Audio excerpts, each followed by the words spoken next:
gotta see this.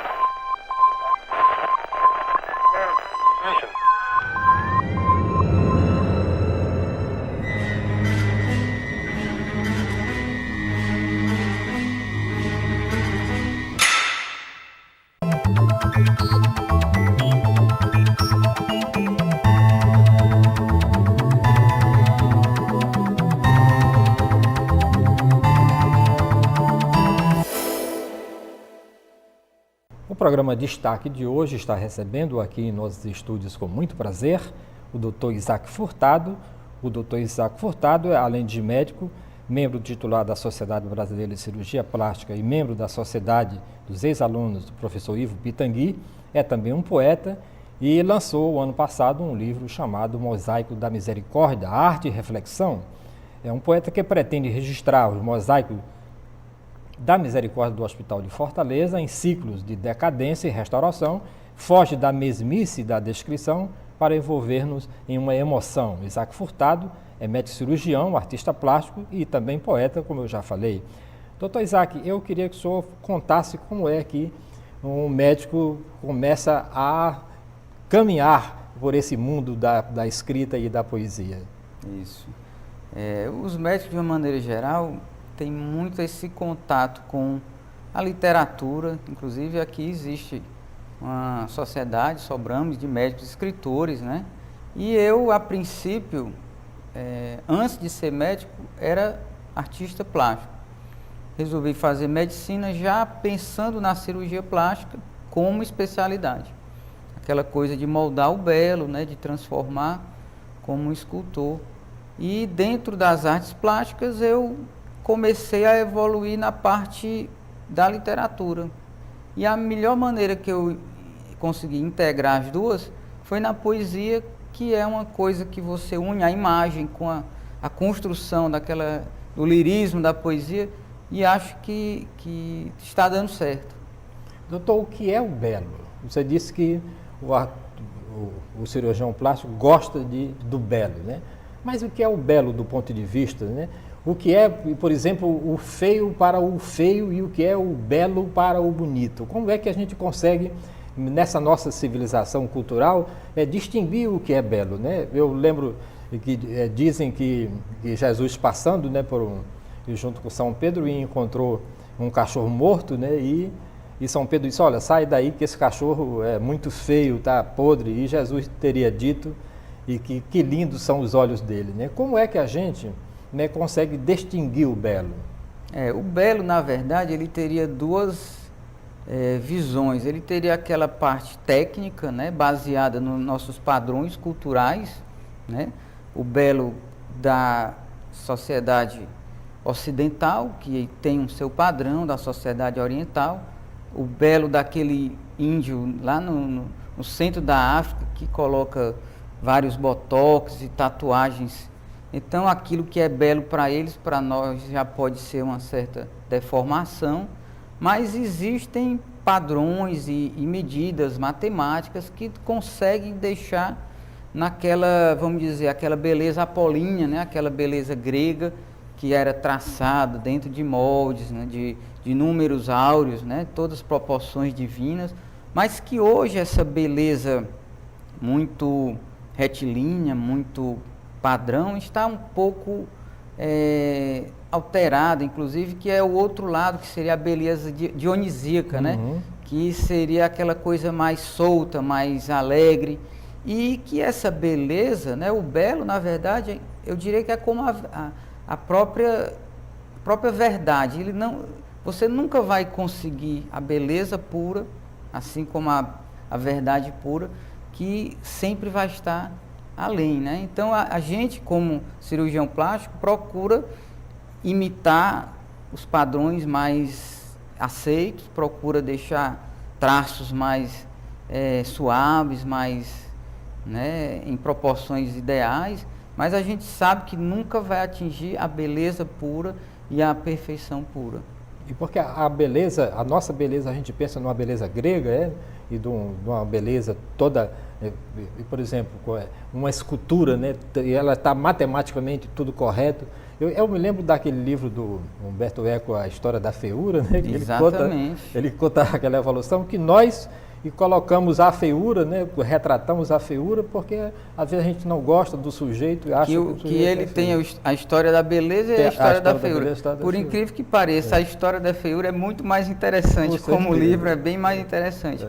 Mas o que acontece é isso, nós estamos sempre copiando aquilo que é o sucesso, aquilo que é a mídia, né? Hoje em dia você tem uma informação muito grande de televisão, de internet, então para onde você olha tem uma pessoa que está com aquele padrão, né? Magra, é alta, com uma prótese de mama grande, então tudo isso as pessoas se espelham de uma maneira até inconsciente, né? Aquilo que já entra assim mais ou menos no inconsciente coletivo, de tentar imitar aquilo. Então, a gente vê muito com relação à cirurgia plástica, há 15 anos atrás a gente fazia mais redução de mama. Hoje em dia é o contrário, a gente faz mais aumento de mama. Talvez por a história da globalização, né? Que você tenha o mundo de uma maneira geral pequeno e você tem padrões mais unificados de beleza. Aquilo que antigamente dizia a brasileira era o bumbum maior, com a mama pequena, hoje já está um pouco diferente, já está entrando em moldes internacionais. Doutor, me diga uma coisa, por que o Brasil é tão famoso em cirurgia plástica e pessoas vêm do mundo inteiro fazer cirurgia plástica aqui?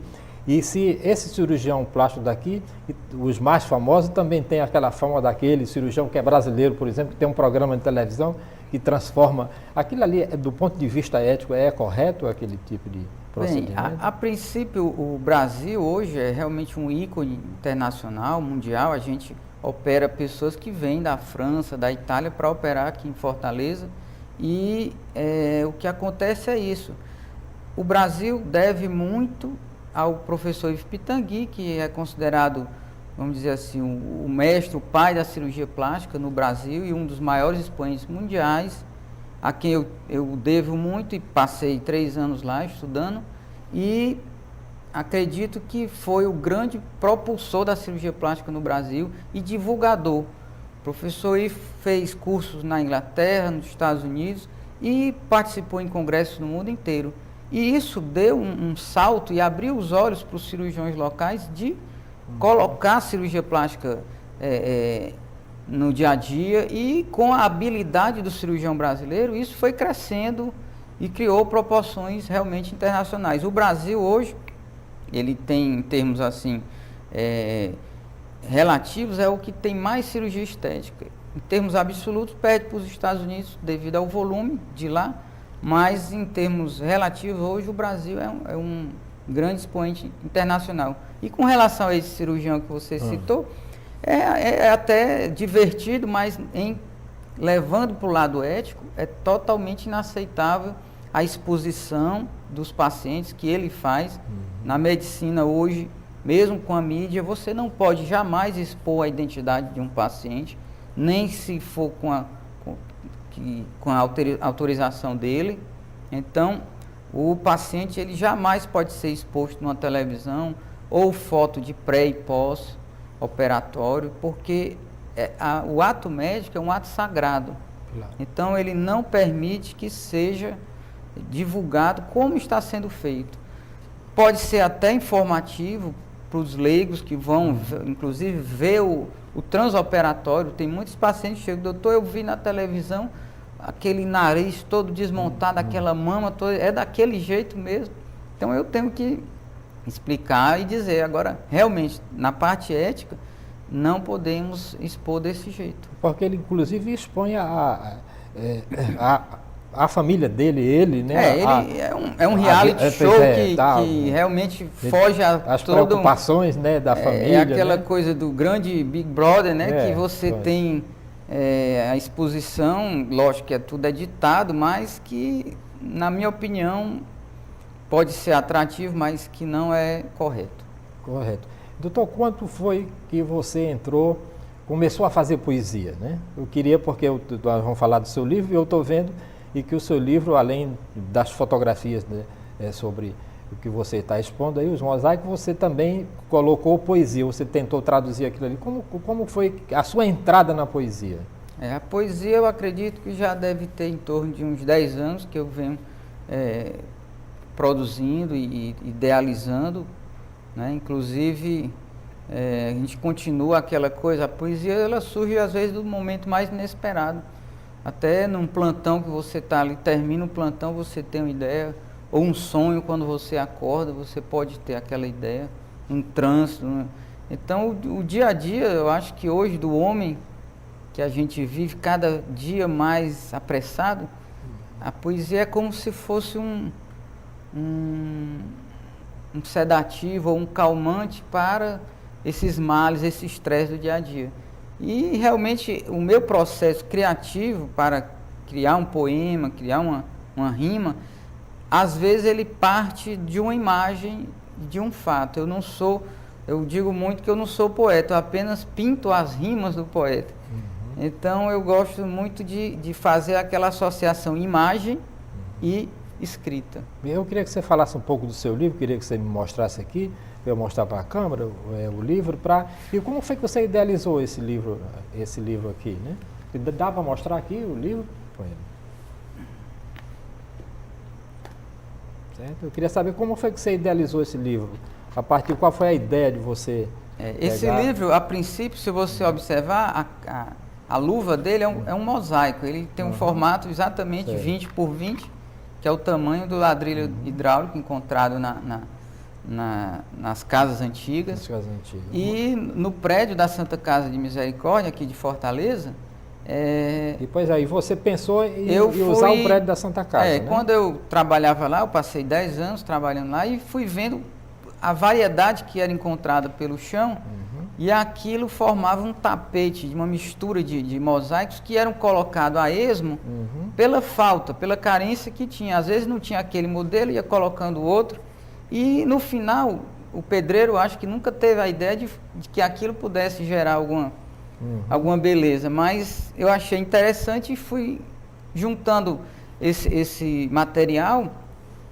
E aí cada poesia dessa tem a ver com a poesia, ela tem alguma coisa a ver com o mosaico, algum que tem um desenho bem como uma folha, assim eu falo como se fosse fractais. Esse daqui, por exemplo, formas primordiais. Aí... Pronto, formas primordiais a gente fala de triângulos, de círculos, de quadrados, que são formas básicas da geometria, e como esse mosaico tinha essas formas, eu resolvi fazer uma analogia, né, com esses triângulos, faço alusão a pirâmides e tal. Filho da arte. Filho da arte. Filho da arte é o próprio livro, né?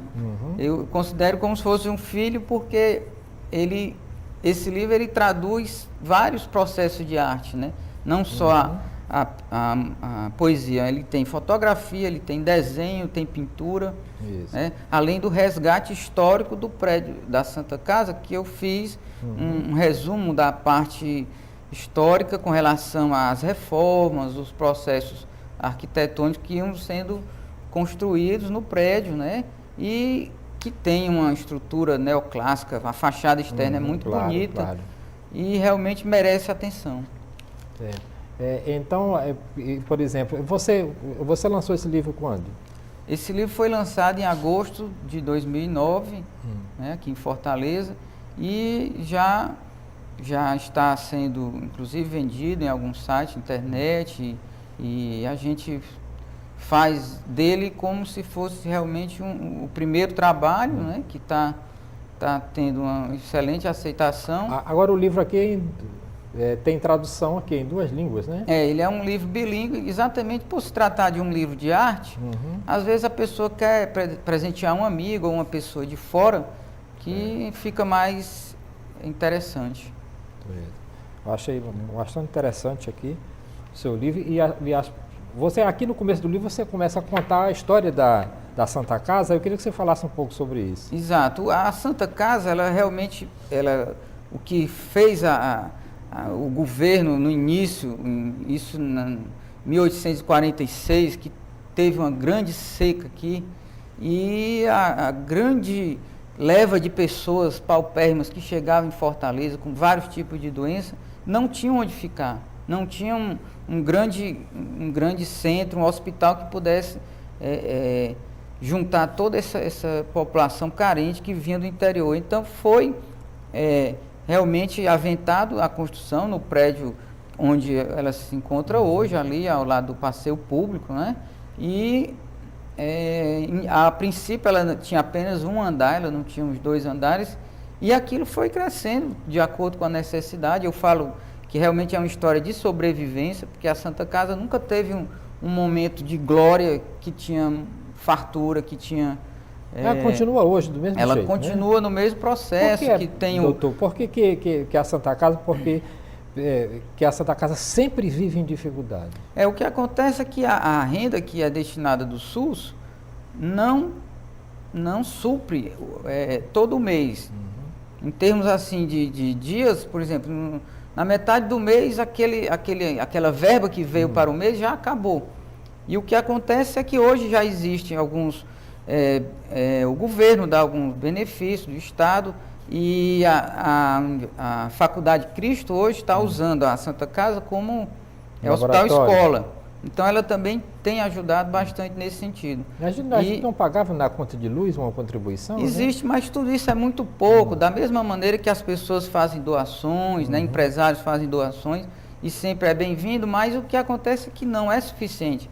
A Santa Casa é um hospital terciário com cirurgias oncológicas de grande porte, com necessidade de... Hoje a saúde é muito cara. Com certeza. Tudo exige uma tecnologia maior, e isso gera um custo alto.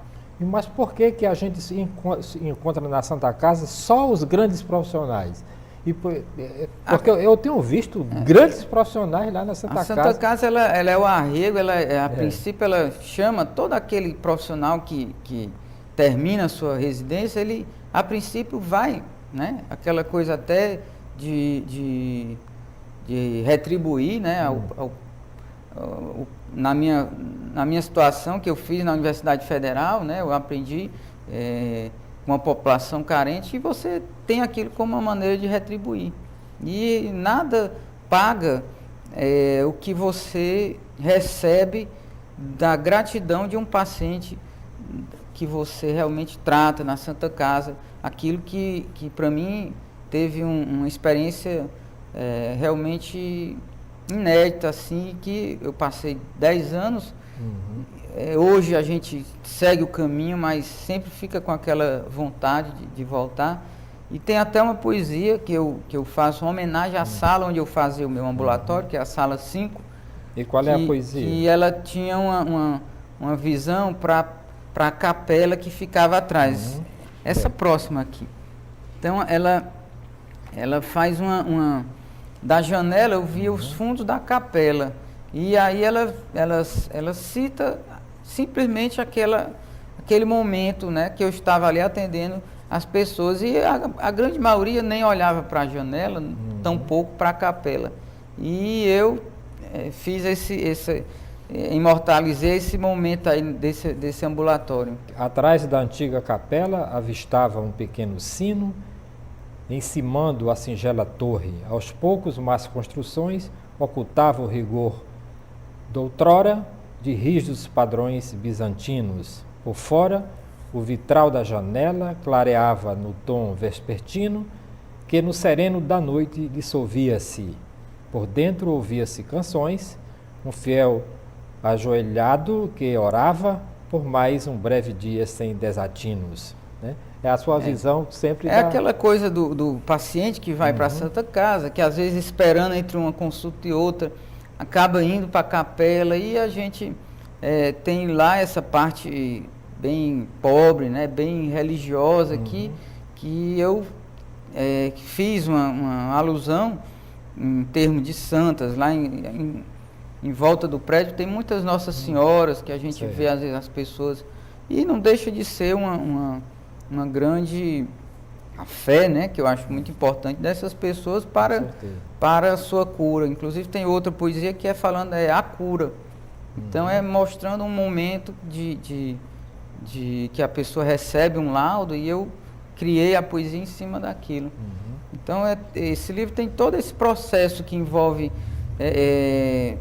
a parte religiosa, a parte, né, esse aí, ó, a cura. É a cura, né? Então, é muito forte, né, às vezes até um pouco pesado, que a gente...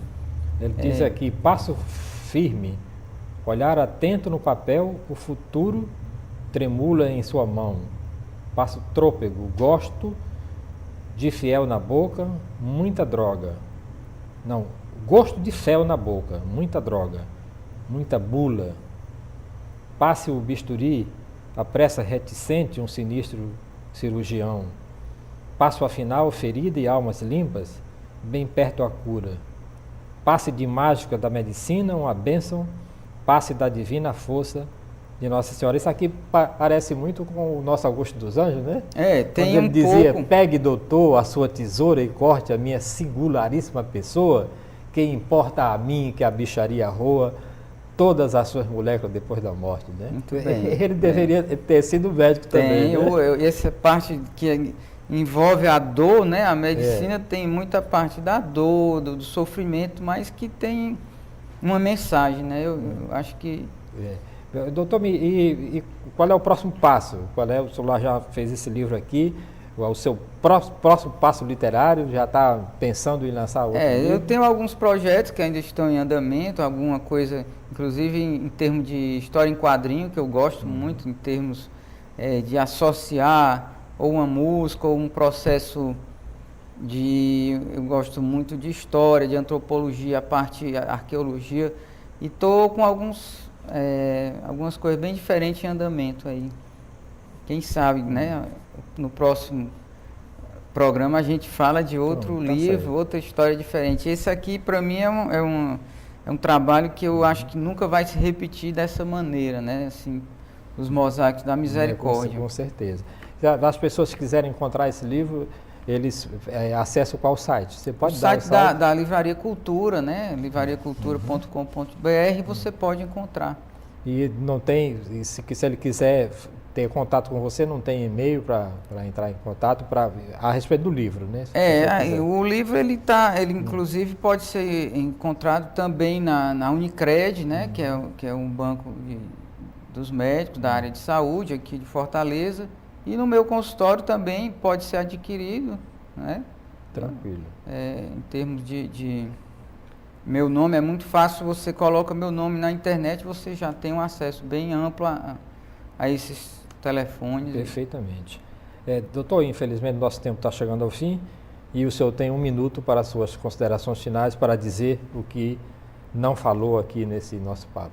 Eu gostaria de agradecer a oportunidade de estar aqui com você, Jonas, e dizer que o espaço para a arte, ele sempre vai ser pouco, porque a vida é breve, né? E a arte é longa. Então, por mais que eu fale aqui, jamais eu vou conseguir expor e esclarecer sobre a beleza, sobre poesia, que são assuntos maravilhosos, né? Com certeza, absoluta. Então, aqui agradeço muitíssimo a sua participação aqui no programa Destaque, que volta na próxima semana com outro destaque aqui pela FGF TV, o seu canal universitário de Fortaleza. Muitíssimo obrigado pela sua audiência.